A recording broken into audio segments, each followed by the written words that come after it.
사랑하는 여러분, 한 주간 평안하셨습니까?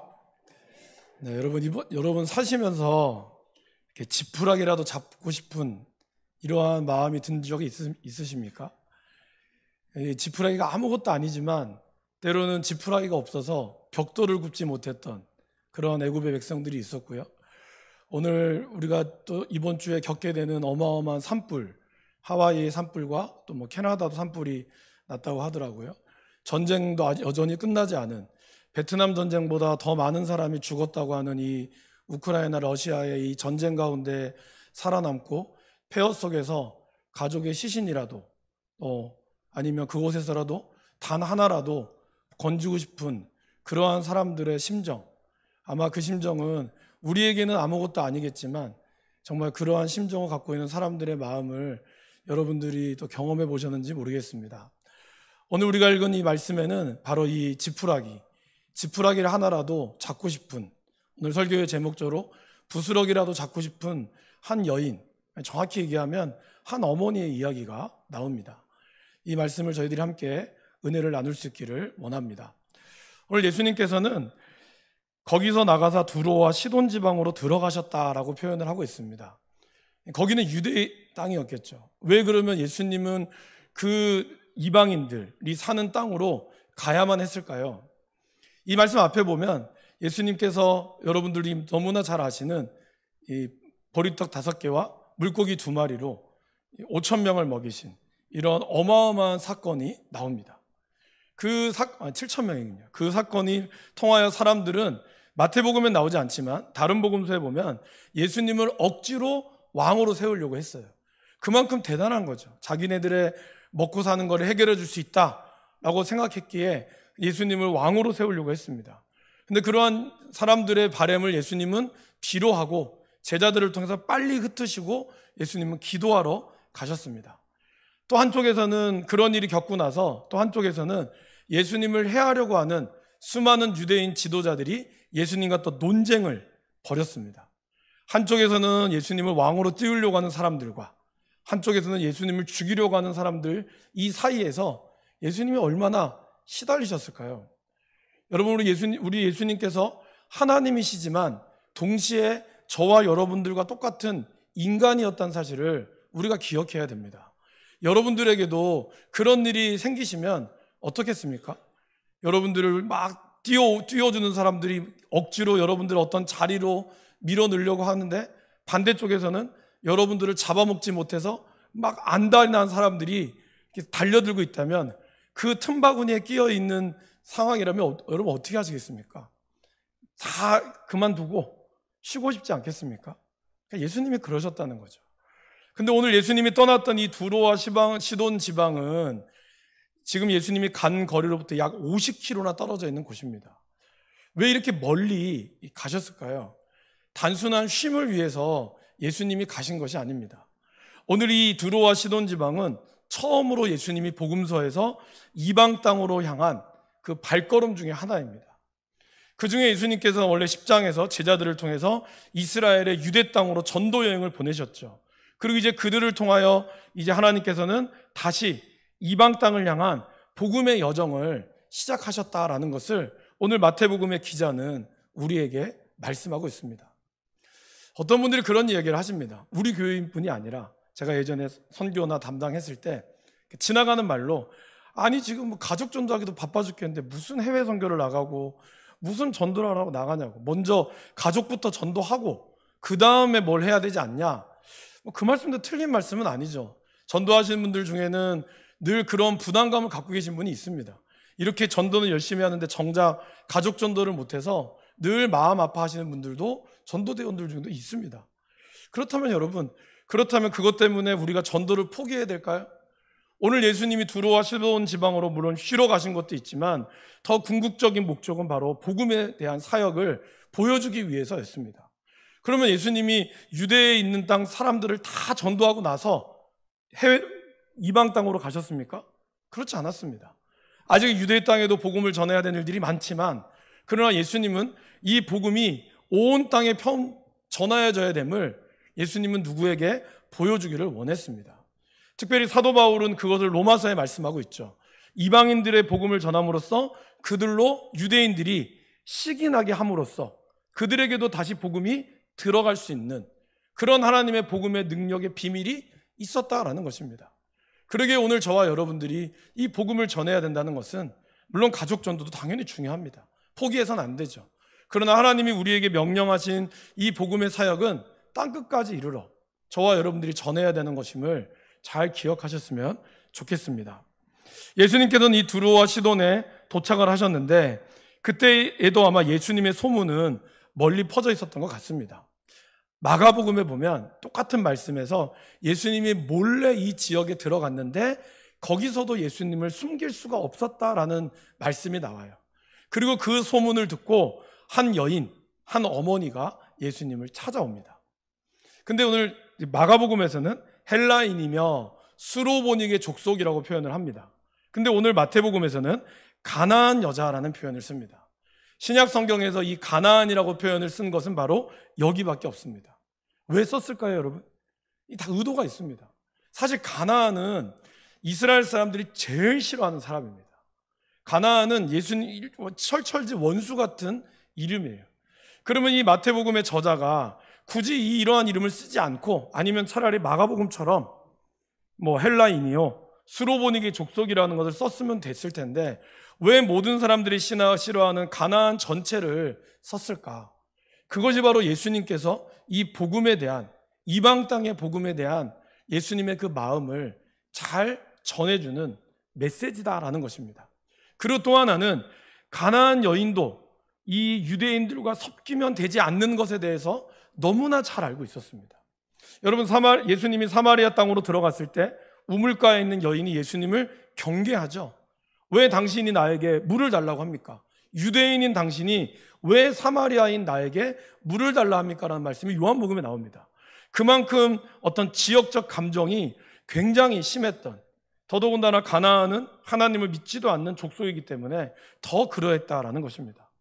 그렇게 의도적으로 마태복음의 저자는 쓰면서 오늘 이 여인이 그 지경에서 나와서 소리 질렀다라고 표현하고 있습니다. 경계선이 있었다는 거죠. 그러니까 경계를 넘어섰다는 거예요. 예수님에게 이방인이 함부로 오지도 못했고 그리고 여인이 또 오지도 못했던 이러한 상황 가운데서 오늘 이 여인은 어떻게 보면 선을 넘은 거예요. 율법적으로도 그렇고 지역적으로도 선을 넘으면서 제발 예수님을 찾았던 그 이유가 무엇입니까? 그것은 바로 사랑하는 딸의 병을 고쳐달라고 하는 그 간절한 마음 때문이었다라는 것입니다. 이 마음이 그의 모든 경계선을 넘었다는 것입니다. 여러분, 이건 참 중요한 문제죠. 어떻게 보면 이 여인은 정말 지푸라기라도 잡고 싶은 이 마음으로 예수님을 찾았다라는 것입니다. 결론적으로 이 어머니의 소원대로 딸은 고침을 받았습니다. 이방인이었고 또한 가나안 여인이었던 이 딸이 이렇게 고침을 받았던 이유는 무엇이겠습니까? 저와 여러분들도 아마 기도의 제목들을 가지고 하나님 앞에 간절히 기도하는 분이 계실 겁니다. 하나님께서 나의 소원을 이루어 주기를 아마 원하는 분이 여기 많이 계실 줄 압니다. 그 소원이 오늘 이 여인을 통해서 어떻게 이루어졌는지 저와 여러분들도 이 여인의 기도의 모습을 보며 하나님이 주시는 귀한 축복의 은혜를 받을 수 있기를 간절히 바랍니다. 첫 번째는 이 어머니는 바로 사랑의 사람이었습니다. 사실 너무나 당연한 거겠죠. 왜냐하면 자식을 사랑하지 않는 부모님이 어디에 있겠습니까마는 사실 요즘처럼 자식을 함부로 내버리는 부모님들, 특별히 자식이 이렇게 귀신을 들려 있다면 그 사랑하는 딸이라 할지라도 귀신 들린 딸을 사람들에게 보여주거나 그거를 이야기하고 싶은 사람은 쉽지 않습니다. 가정에 아픔들이 있으신 분들, 특별히 이렇게 아프고 이렇게 사랑하는 사람이 아무리 사랑한다 할지라도 귀신 들렸다는 것을 알았다면 아마 가두거나 아니면 때로는 안수기도라는 미명으로 학대하는 사람들도 있었다라는 것입니다. 근데 이 여인은 그러지 않았어요. 오히려 사랑하는 딸을 위하여 사방팔방 뛰어다녔습니다. 사람들의 손가락질과 그런 것에도 아랑곳하지 않았습니다. 그 이유는 뭘까요? 바로 이 사랑의 힘이기 때문입니다. 이 여인이 이 경계선을, 이 지경을 나와서 예수님께 소리 지를 수 있었던 이유도 바로 이 사랑하는 딸에 대한 간절한 마음이었다라는 것입니다. 여러분, 사랑이 이렇게 위대한 것입니다. 요한일서 4장 18절 말씀을 보시면 메시지 성경으로 제가 읽어드리겠습니다.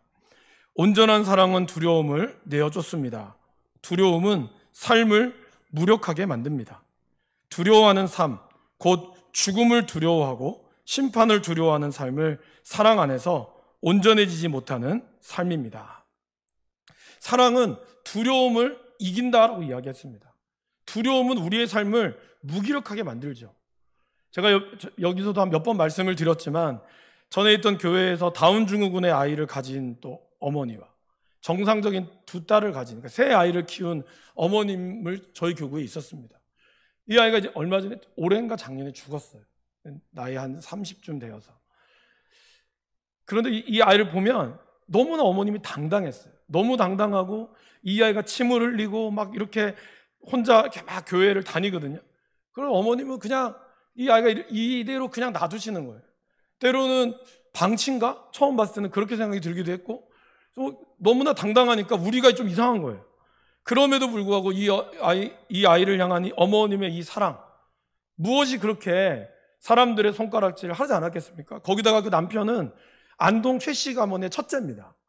그래서 예수도 믿지 않았어요, 원래는. 그러한 가문에서, 그러한 아들도 낳지 못한 상황에서 딸만 셋을 낳았는데, 그 딸이 첫째가 또 장애인이었어요. 그런데도 그 어머님은 너무나 당당했어요. 또 제가 바로 직전에 있던 교회 목사님은 친딸은 한 명이고 나머지 세 명이 다 입양아였죠. 근데 한 명은 자폐하고, 한 명은 또 다운 증후군처럼 그랬고, 한 명은 7살에 수술을 4번이나, 뇌수술을 3번, 4번이나 받아야 했던 그런 아이를 입양을 했어요. 그렇게 입양한지 몰랐죠. 6개월 태어난 6개월 만에 입양을 했으니까. 지나고 나서 보니까 그런 장애가 있는 거예요. 그런데도 여러분, 그 어머님을 만나보시면 늘 웃었어요. 물론 그 안에 왜 속 아픈 게 없겠습니까? 근데 정말 그 사모님, 그분은 목사님이셨거든요. 그분을 만나면 저분이 과연 장애아를 둔 아이인가? 그런 생각이 들 정도로 그런 어머니였어요. 여러분, 무엇이 그걸 가능하게 했을까요? 이 여인이 정말 대가 세서, 어머니가 정말 독해서? 그게 아닙니다, 여러분. 정말 하나님이 주시는 그 사랑, 그 사랑이 아니면 이 모든 아이를 어떻게 키울까? 이 두려움과 이 아픔을 어떻게 이겨낼 수 있을까요? 바로 오늘 나오는 이 어머니가 그랬다는 거예요. 귀신에 들려서, 흉악하게 귀신 들려서 미친 딸을 사방팔방 쫓아다니며 간절히 외칠 수 있었던 것. 사람들이 손가락질해도, 사람들이 뭐라고 해도, 오늘 제자들도 뭐라고 했잖아요. 그럼에도 불구하고 소리 지를 수 있는 이유는 바로 그 사랑 때문에, 그리고 하나님이 주시는 그 사랑이 저와 여러분들을 부끄럽게 하지 않는 그 예수님의 사랑 때문에 바로 이러한 힘을 누릴 수 있었다라는 것입니다. 여러분, 사랑은 이렇게 불가능을 가능케 합니다. 우리 안에 있는 이 그리스도의 사랑이 충만하여서 모든 것을 가능케 하는 이 능력을 얻기를 간절히 바랍니다. 이 사랑은 누군가를 알기를 간절히 사모하게 하죠. 오늘 이 여인의 위대한 점은 무엇입니까? 바로 두 번째는 예수님이 누구신지 제대로 알았다, 그리고 제대로 믿었다라는 것입니다. 여러분, 오늘 이 여인의 출생을 제가 가나안 여인, 헬라인, 수로보닉의 족속이라고 말씀을 드렸습니다. 그 말은 뭘까요? 태생적으로 가나안 지방에서 가나안의 풍습을 살아왔던 사람입니다. 여기 이제 부산에 계신 분들은 잘 모르시겠지만, 저희 집에서 이렇게 새벽에 딱 나오잖아요. 그러면 바닷바람이 느껴집니다. 네, 느껴지는지 모르겠어요. 굉장히 멀잖아요, 사실. 저희 망미동 여기 아파트가. 근데도 어떨 때는 바닷바람의 냄새가 딱 나와요. 그리고 또 이 바다의 특유한 냄새들이 좀 있습니다. 아마 늘 계셔서 모르실 수 있어요. 또 왜 해외 나가면은 이제 외국 사람들 나오는 이런 그들의 독특한 냄새, 또 그분들이 우리에게 느끼는 독특한 냄새가 있다고 하잖아요. 저희는 모르지만 이 여인도 가나안 여인이었고 헬라인이었다는 사실은 이 여인이 가지고 있는 특유한 그들의 냄새, 그들의 풍습을 가지고 있었다는 거예요. 그건 뭘까요? 바로 우상을 섬겼고, 그리고 그들은 여러 가지 7신, 6신을 섬기면서 그렇게 간절히 기도하며 나아갔던 사람이었다는 것입니다. 여러분, 이 여인이 예수님을 찾아오기까지 자기가 믿는 온갖 신들이란 신을 다 찾아다녔을 것입니다. 그러면서 그 신들에게 빌기도 하고 수많은 복채를 주기도 하고요. 그러면서 나아갔을 겁니다. 그런데 그렇게 찾아다녀도 자신의 딸을 고칠 수 없다는 것을 그는 알았다라는 것입니다.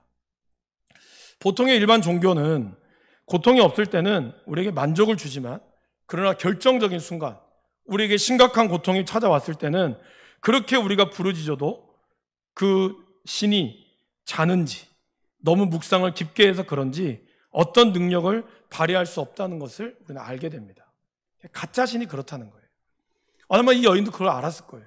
자기네들이 그렇게 믿었던 아세라나 바알 같은 그렇게 강력했더라고 하는 신, 그래서 그 형상을 보면서 얼마나 많이 기도했겠습니까? 새벽에 정한수 떠나놓고 기도했을 것이고, 그리고 유명한 사람은 다 쫓아다녔을 것입니다. 아마 충분히 그러고도 남을 어머니였을 것입니다. 그런데 아무리 내가 했던 것을 얘기해도 어떤 능력을 발휘할 수 없을 때, 더더군다나 자기가 평생을 이곳에 살아오면서 자기가 평생을 믿어왔던 신이 자기의 딸의 병을 고칠 수 없는 그런 무기력한 신이라는 걸 알았을 때, 이 여인은 실망을 넘어서 절망했을 겁니다. 여러분 그렇지 않겠습니까?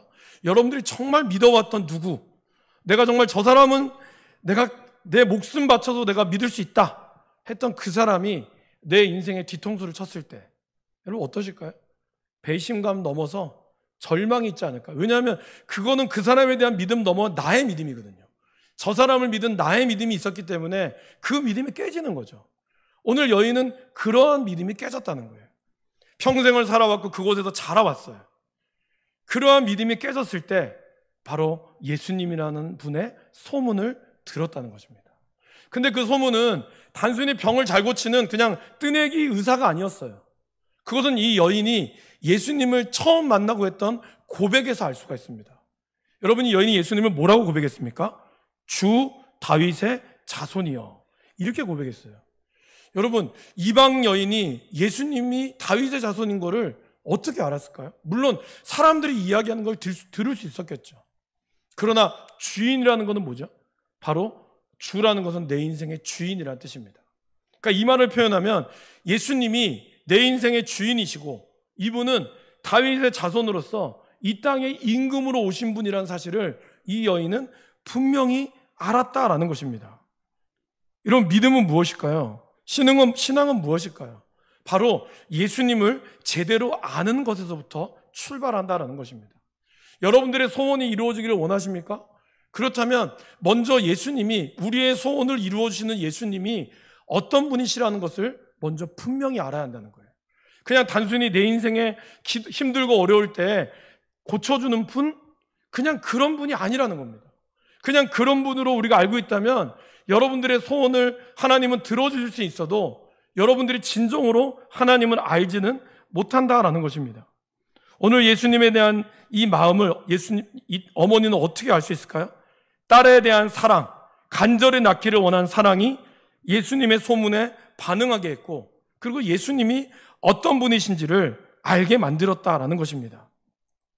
그리고 예수님을 이렇게 제대로 알았기에 이 어머니는 어떻게 하셨죠? 오늘 예수님이 처음에 거절했어요. 그죠? 거절했을 때 이 어머님이 뭐라고 그랬습니까?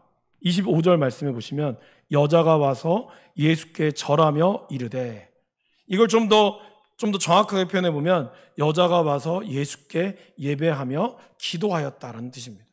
근데 이것을 한 번 했다는 뜻이 아니에요. 계속해서 거듭해서 예수님께 예배하며 무릎 꿇고 나아갔다라는 것입니다. 바로 예수님을 제대로 아는 사람이 할 수 있는 유일한 행동은 뭘까요? 예수님을 예배하는 것입니다. 진정으로 그분 앞에 엎드릴 줄 아는 것이고 진정으로 그분 앞에 예배할 줄 안다라는 것입니다. 한 번만 하는 것이 아니라 온전히 예수님을 주인으로 고백하는 것, 바로 하나님을 예배하는 삶, 하나님이 찾으시는 바로 그 사람이 하나님을 예배하는 삶이다라는 것입니다.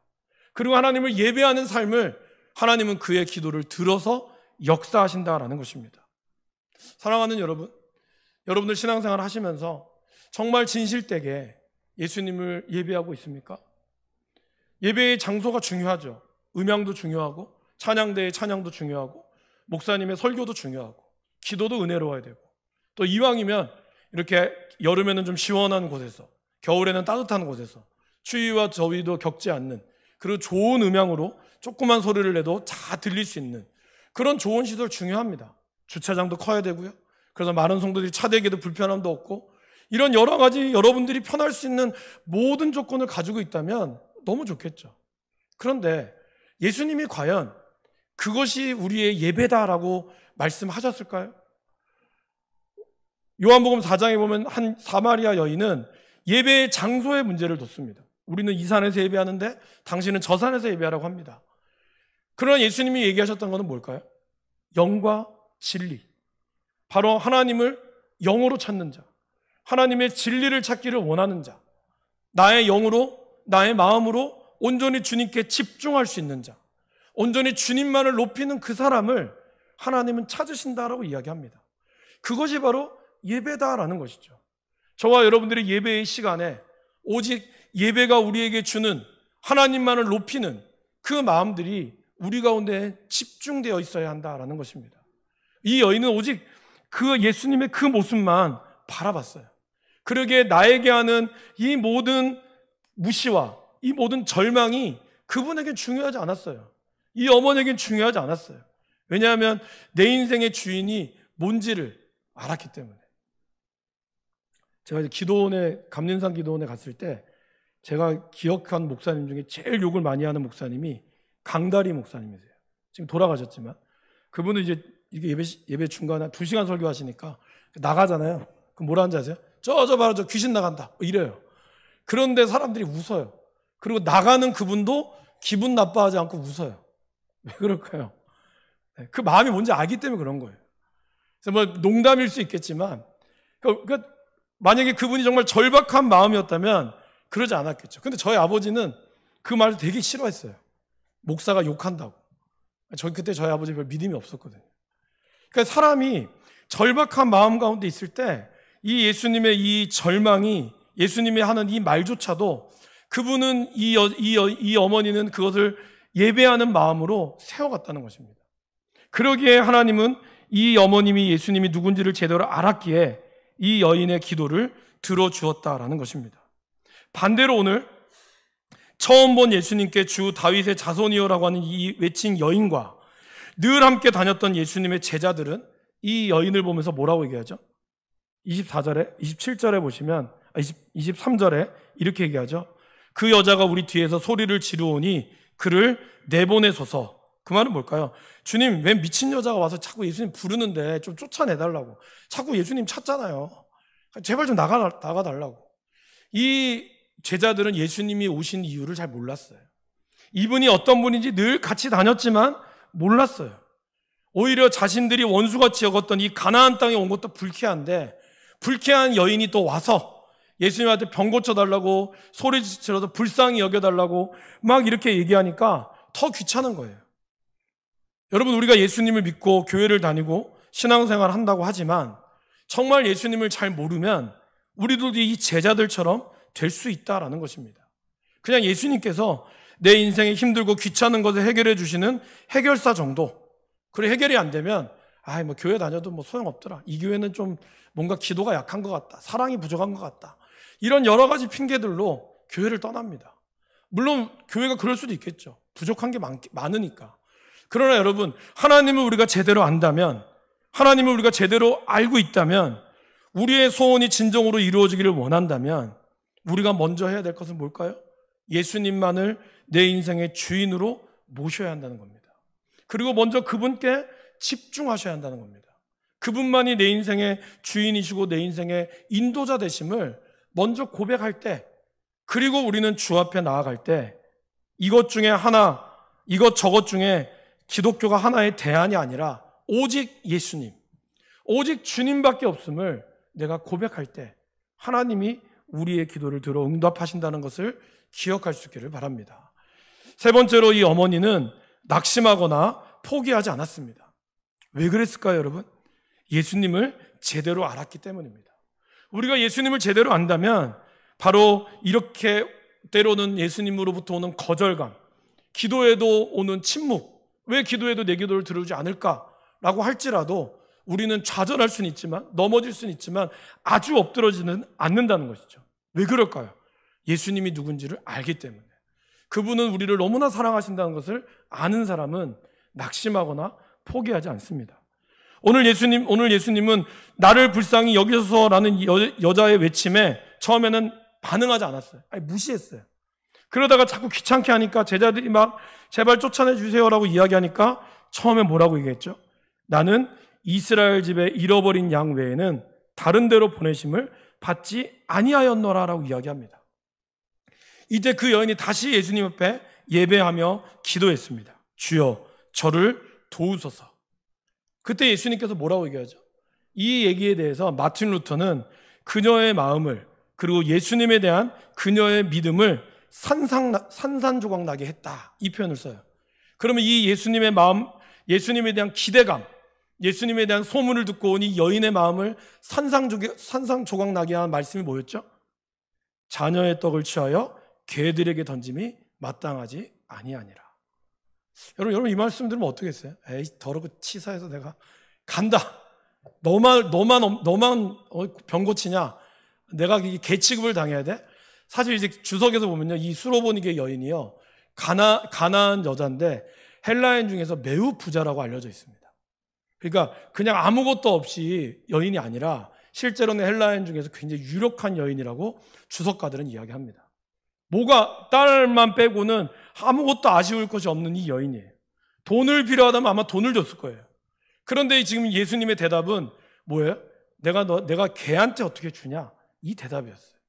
그러니까 여러분 같으면 어떻게 해요? 모든 것을 가지고 있는 사람이라면 그냥 치우고 말할 거예요. 근데 오늘 이 여인이 놀라운 고백을 하죠. 우리 같이 한번 읽어보실까요?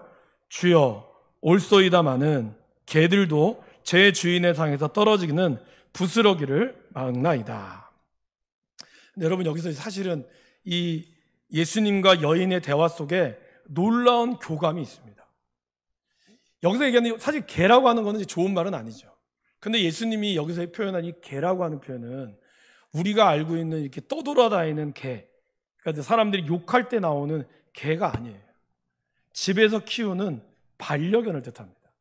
그러니까 아주 사랑스러운, 집에서 아주 사랑스럽게 고이 키우는 개를 뜻해요. 그리고 그 개에게 주인은 먹을 거를 당연히 주겠죠. 그거를 의미하는 겁니다. 그러니까 단순히 욕이 아니었어요, 여러분. 우리가 이 말씀을 묵상할 때 늘 하나님의 말씀을, 하나님께서 나에게 주시는 이 말씀이 나에게 왜 이렇게 개라고 표현하셨을까? 그 말씀 가운데 담겨져 있는 의미를 잘 살펴볼 필요가 있습니다. 그래서 예수님의 원래 뜻은 그겁니다. 이 여인을 개 취급한 것이 아니라 자녀들, 내가 먼저 유대인들에게 복음을 전하는 것이 우선입니다. 이거를 먼저 말씀하셨어요. 이 여인은 그 뜻을 캐치했어요. 그래서 뭐라 그러죠? 주여 올소이다마는 개들도 제 주인의 상에서 떨어지는 부스러기를 먹나이다. 이게 뭐죠? 저는 주인의 사랑스러운 반려견입니다. 그리고 먼저 유대인인 당신의 자녀들이 먹고 남은 부스러기일지라도 그것만으로도 충분합니다. 내가 주인의 자라서 있다면 그 부스러기라 할지라도 자신의 딸을 돌보아 주실 충분한 권세와 능력이 당신께 있음을 나는 믿습니다 라고 고백했다는 거예요. 이 여인이 주목한 건 뭐죠? 이 여인이 주목한 거는 부스러기가 아니에요. 사실은 뭐죠? 이 부스러기를 누가 줬냐가 더 중요했다는 거예요. 여러분, 우리는 믿음을 이야기할 때 뭘 얘기하죠? 얼마나 받았느냐, 그리고 얼마나 내가 많은 기적을 경험했느냐가 내가 그것이 크다라고 생각해요. 근데 오늘 이 여인이 부스러기라도 좋습니다라고 얘기했을 때 예수님의 첫 대답이 뭐였죠? 내 믿음이 크도다 그랬어요. 아주 자그마한 것을 요구했지만 그것마저도 좋습니다. 근데 예수님은 그것이 큰 믿음이다라고 우리에게 말씀하고 있다는 겁니다. 우리가 생각하는 이 큰 믿음은 안진뱅이가 일어나고 불구덩이에서 살아남고 홍해바다가 갈라지는 것, 이것이 우리는 큰 믿음이라고 생각할 때가 있습니다. 그러나 하나님이 주시는 큰 믿음은 바로 누가 주느냐를 믿는 것이라는 거예요. 그것이 지푸라기라 할지라도, 그것이 부스러기를 할지라도 그것을 하나님이 주면 그 부스러기의 은혜라도 내 딸을 충분히 고치고도 남을 만한, 왜? 예수님이기 때문에. 내 인생의 주인이시고 이 땅의 모든 것의 주인이라는 것을 알기 때문에 그렇다라는 것입니다. 우리나라 사람 특별히 그런 얘기 많이 좀 비아냥거리는 거 듣잖아요. 건강에 좋은 거라면 뭐라도 다 먹는다고. 그래서 저는 과학자들이 바퀴벌레를 연구해서 바퀴벌레가 정말 몸에 좋습니다. 이거를 좀 연구 결과를 발표했으면 좋겠어요.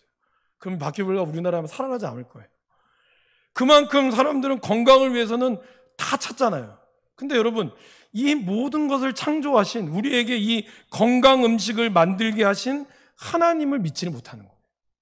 건강 음식만 믿지, 건강 음식이 나를 건강하게 만들고 이것을 투자하면 나를 부자로 만들지만, 그러나 이것의 근본이 되시는 하나님을 믿지를 않는 거예요. 근본을 믿지 않으니까 자꾸 다른 것에서 사람들은 눈을 돌리고 그것이 진짜인 것처럼 착각하고 있다는 것이죠. 오늘의 여인은 바로 누가 주었느냐, 이것이 중요했다는 거예요. 그렇지 않습니까? 똑같은 것이라 할지라도요, 사실 똑같은 약인데 의사가 이 약 먹으면 당신 나을 겁니다.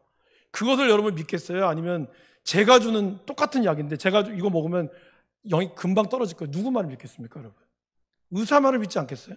약은 똑같은데 희한하게도 의사가 한 말을 믿지, 그냥 일반 사람들이 한 말은 잘 안 믿어요. 부부관계도 어떻죠? 남편과 아내가 한 말은 잘 안 믿어요. 안 들어요, 잘. 근데 다른 사람이 한 말은 똑같은 말을 했는데도 들어요. 참 희한하죠, 그죠? 여러분 안 그렇습니까?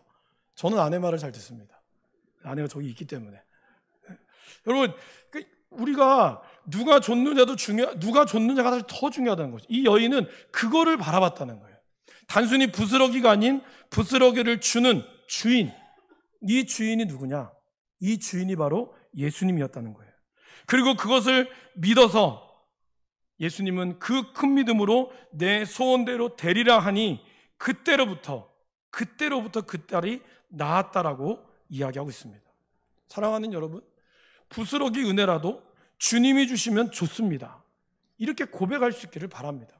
큰 것을 주더라도 주님이 아니면 다 소용없습니다. 라는 고백이 우리에게 중요하다는 것이죠. 여러분, 이 여인의 믿음이 큰 이유는 뭔지 아십니까?